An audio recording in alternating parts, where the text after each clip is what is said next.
everyone. This is your host, Deanna Kuempel of Label Free Podcast. To live your best life, you must live label free. I'm very excited. We have a very special guest. Let me introduce you to Katrina Rohde. She is an author and entrepreneur coach and the founder of the Corporate Breakup. Katrina, I've been so excited to record this episode with you and listen to your story and share it with the audience. Can you please introduce yourself and tell the audience a little bit about your background? Sure. Katrina Rohde, best-selling author of Steal Your Skills from Corporate. And I'm also an entrepreneur coach. I coach mostly women on the mindset it takes to transition out of corporate into becoming what I like to say, the CEO of your life as a new entrepreneur. Yeah. I spent 30 years in corporate America, and I started at a very young age. And by the time I got to a point where I was laid off, I decided, I made a conscious decision not to go back. And I had an entrepreneur spirit. So what I did was took my 30 years of experience, married it to my entrepreneur spirit, and became a coach. And I help people transition through that now. That's amazing. Before we started recording, we talked about a little bit about my entrepreneur background. And that's a very hard transition, I feel like, for a lot of people when they're so used to the corporate world and having to go out and take that chance and take that risk just on themselves. What do you think is the hardest thing for people to get through when it comes to doing something like that? So I know, especially, and this goes back to me as well, it's extremely hard because think about this. You're in corporate. They tell you when to go to lunch. They tell you who your clients are. They tell you what time to come in, what time to leave, how much time to spend on the project. They tell you all of this stuff. And when you become an entrepreneur, you got all this free time and you don't know how to put it together so that you can get your work done. You're used to people telling you what to do. So you have to take the initiative to say, I have to do this. Yeah. I have to do that. That's why time management becomes so important and setting boundaries become important. When you're first out of corporate, you feel like I'm free. Yeah.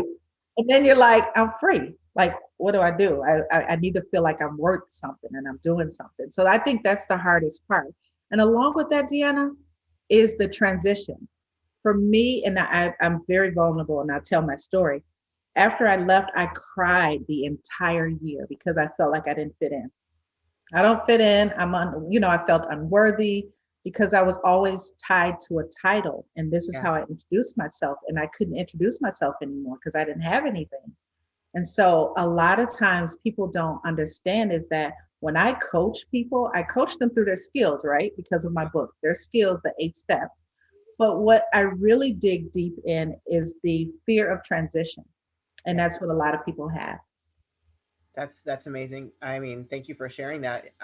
So as I said before we started recording, after my husband passed, I had to get into the corporate world, and it was very hard for me from going entrepreneur lifestyle. I mean, I am a hustler. I work my butt off. I will work myself into the ground regardless, Yeah.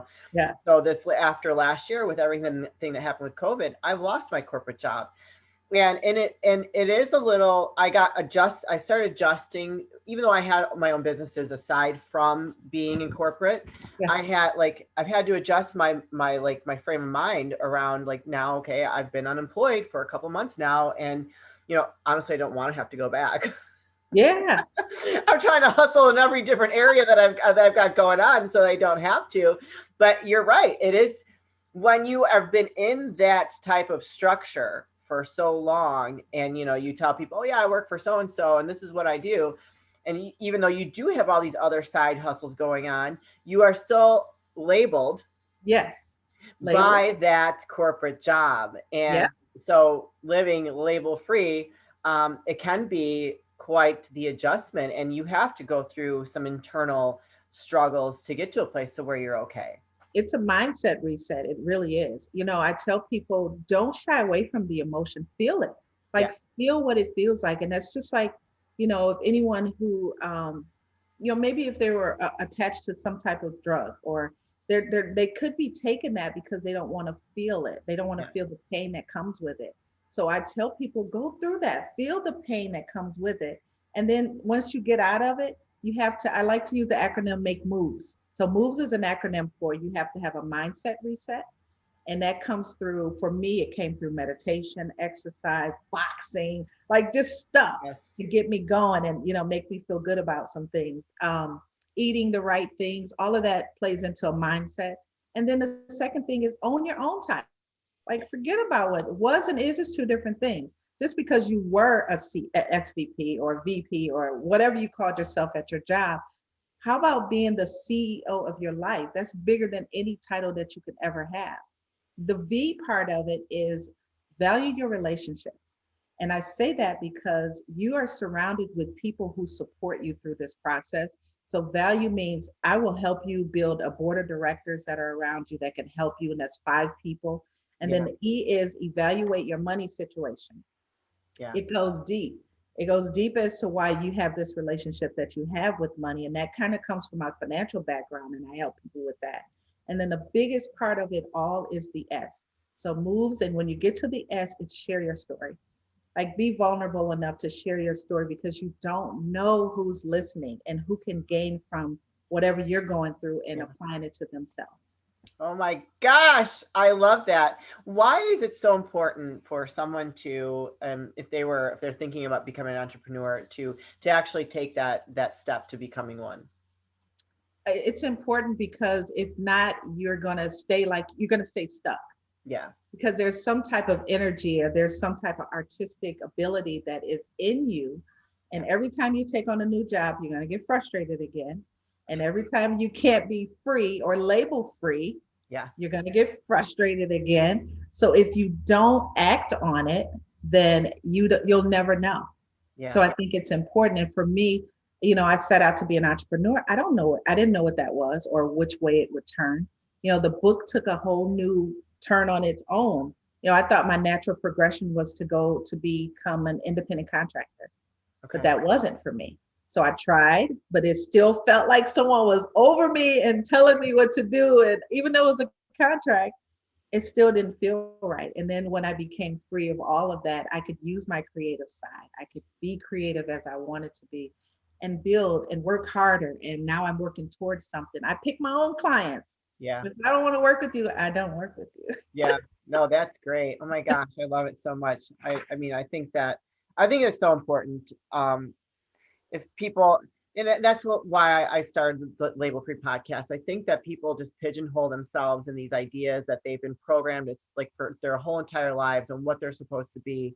And I think a lot of people live in misery because of that, Yep. and they don't realize that they have options. And even though it's a little scary, being facing that fear is part of the process. It's part of becoming, and you might, and I don't really consider it failure if you don't succeed at something. I consider it more of a learning lesson and something not to do. Like Absolutely. I got involved in the fashion industry and I spent so much money. I threw a lot of good money after bad. I had a great time. I created some fabulous clothes, but that's not an industry that I really think that I want to get in, because But that was you wouldn't know no. it if you didn't try it, right? Right, exactly. That was my dream for a very long time. I chased it, and and I was successful in my own right, but not from a monetary standpoint. Gotcha. And I was just like, I can't continue to throw money at this. I don't have deep enough pockets. I will end up with nothing, you know. So Yeah. I had to stop, but I learned a lot. I learned a lot, and I can look back on that, and it's an accomplishment. I mean, it's a huge accomplishment to do that. Yeah. And I didn't die. Like, it was a little bruised to my ego at the end of the day, but I got over it, and now I've moved on to something else. So it's, if you don't try, you're never gonna know. And I You're never think that gonna know. that's the first step, is to say, okay, I'm gonna try. Yeah, I think it is absolutely the first step. People have these dreams and they have these ideas, and if they don't put them into play, they'll always continue to say, "What if? Yes. What if?" You know. And so I always say, I teach on what if. There's a what if theory. What if I don't have enough fans? What if I'm not going to make it? What if people not going to like me? Whatever. And I say, well, what if goes two ways. So what if you do? And what if you succeed? Have you ever looked at that side of it? So Yeah. at least try it so that you can get through that what if stage. Yeah, no, I love that. You have a couple of questions here that I think I'm going to. Ooh, what does it mean to have a corporate breakup? The Corporate Breakup is a company that I came up with after it's my coaching company. After I started coaching individuals through this, because what happens is what I talked about earlier. When you have a relationship breakup, you may have girlfriends that come over and tell you, let's drink wine or Yeah, tequila. whatever. They come over and they support you through it and they tell you how to work on yourself before you're able to go out and find somebody else. When you have a corporate breakup, that doesn't happen. Right. Like you're like, you're gonna get another job, or you're thinking to yourself, I got to get another job. Yes. So the corporate breakup, really what it is helping you understand that you have to heal through both relationships. I mean, you have to heal through both type of breakups or any type of breakup Yeah. before you move forward. And that's what a lot of my coaching does, is help people heal through that.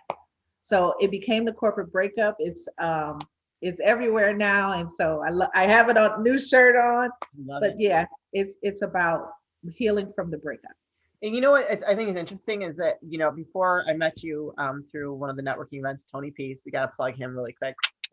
And Katrina is actually going to be featured here this week.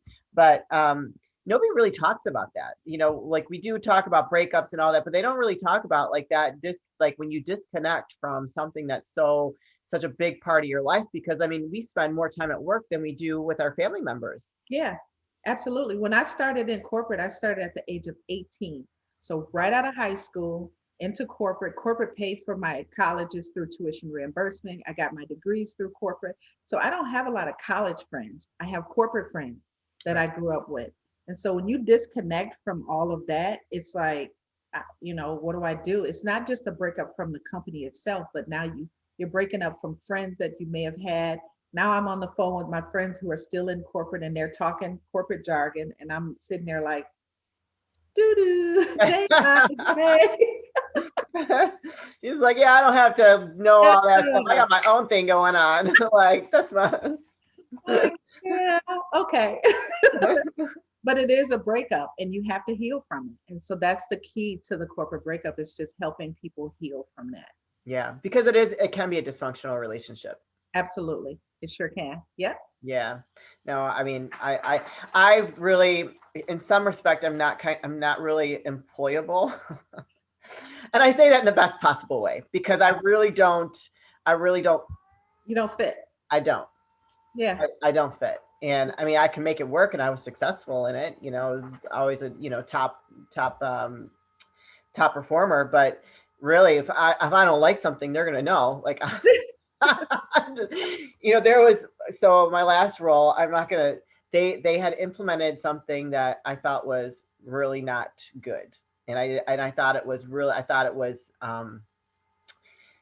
they were inflating their balance sheet, Okay. by telling us to enter, even though we did not talk to the client, even though we had not closed the deal, we Yeah. were told to enter what that client could be worth, and Yeah. they were reporting that back up the chain. And I'm like, this is That's not not right. right. I used to run a couple businesses, and that is not right.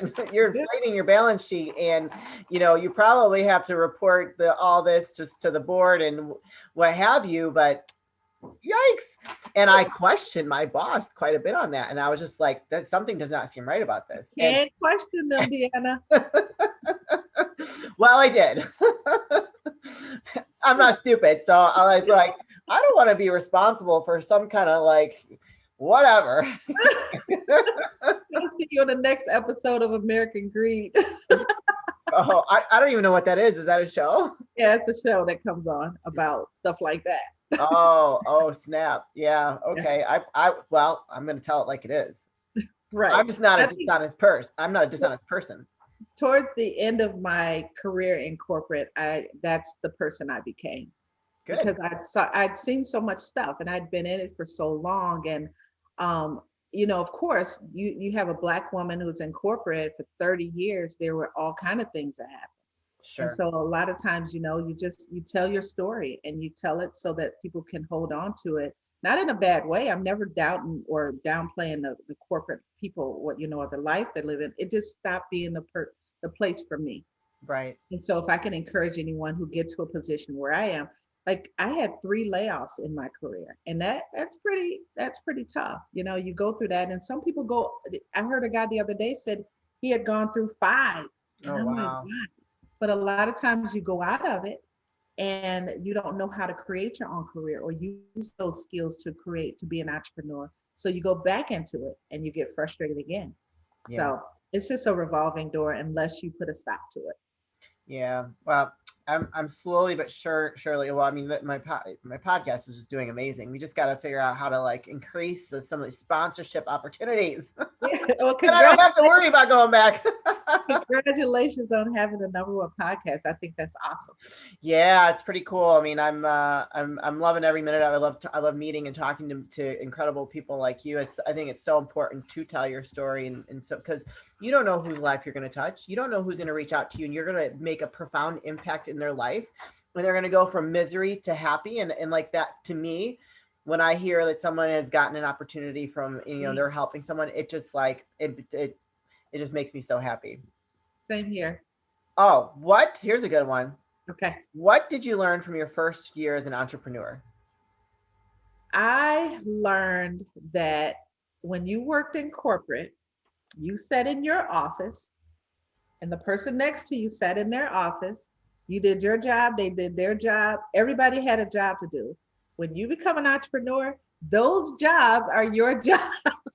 You do it all. You do it all. And so I will tell people, and everybody in my circle knows to this day that I don't want to do admin stuff. I enjoy talking to people and helping them learn through Yeah. things. And so admin was never my strength. I know how to do it, but Yeah. that doesn't mean I want to. I know how to cut my grass. I don't want to. I don't want to. So I had to get to a point where I had to learn what to do first, and Yeah. then I could start to hire people to help me through it. So I have this lady that works with me now. She's amazing because she knows all systems and how to work them. And I'm like, if you can keep that away from me and keep me talking to people, like, because what I do is a passion and helping people and coach them through it, then that's fine.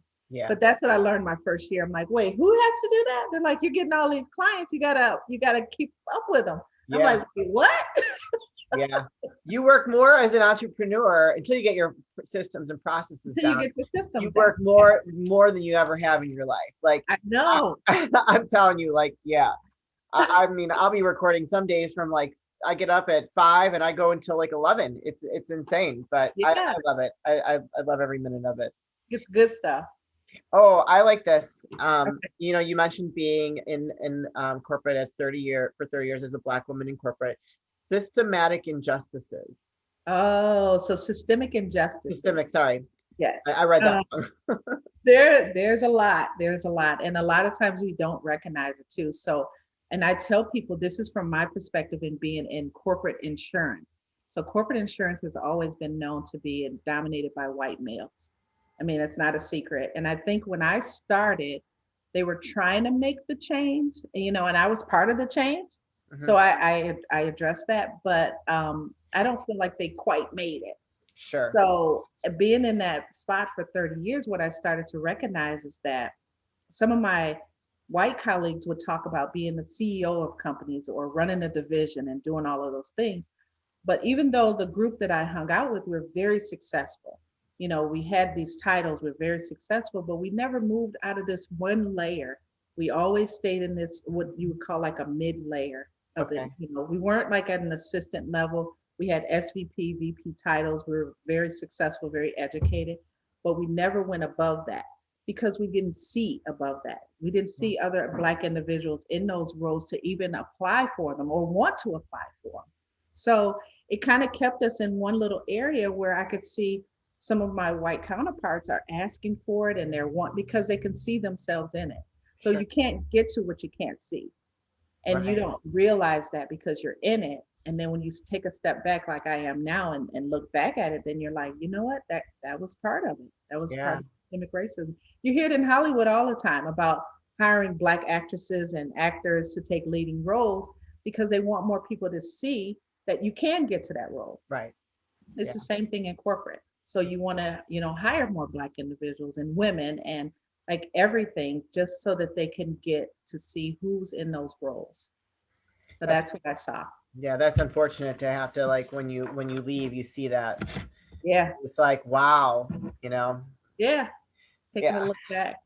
Yeah. I mean, I know what it's like for a woman, let alone, as a Black woman. It's just like, it's hard for us, like women, period. Women, period. Right. Yeah, it's hard for us, period. And then you add another layer to that, and it's just Yeah. like, you And know, then If you think about, so I worked in a space of corporate where it's called major accounts. Okay. And so our clients were big accounts, like some of my biggest clients, maybe a Post cereal or Discover card or something like that. They were big clients.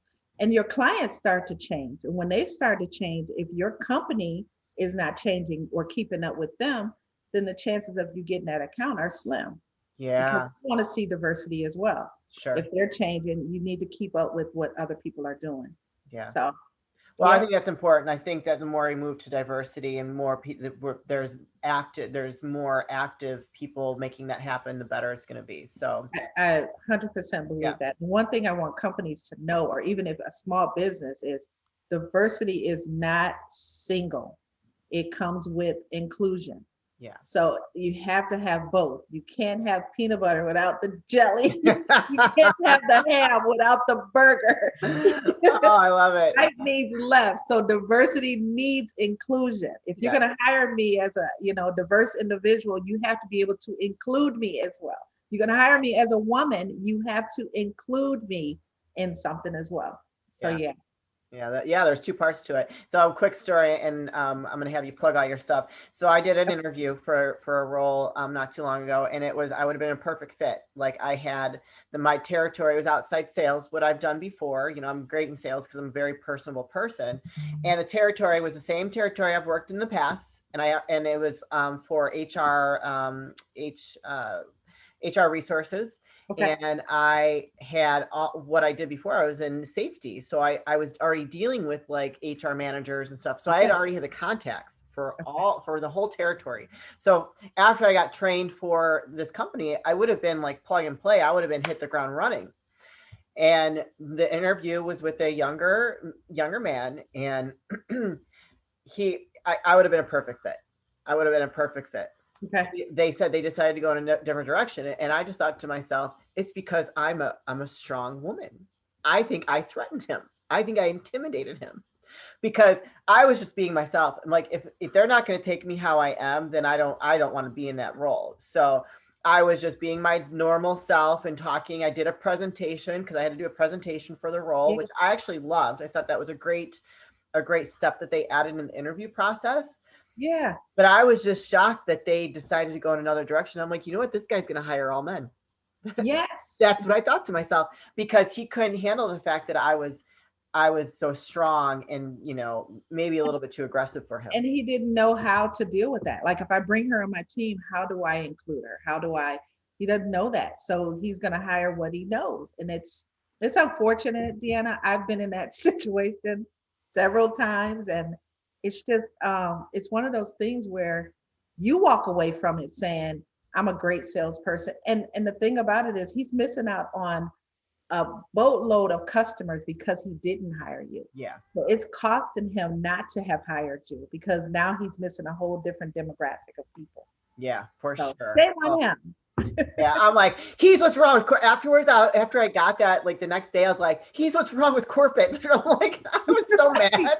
I was actually getting excited to like go back into the workforce and do outside sales. I was like, Yeah, okay, yeah, I could do this. Outside sales is cool. I could record during my lunch. yeah, I record afterwards, and then I still feel like I have some freedom because I'm out there meeting people. yeah. I was shocked. And I just thought to myself, I told my mom, I'm like, it's because I'm a woman. He couldn't Yeah. handle how confident I was in it. And I was like, not You're a threat. necessarily aggressive, but he could tell that I am aggressive. But that's what you want in a salesperson.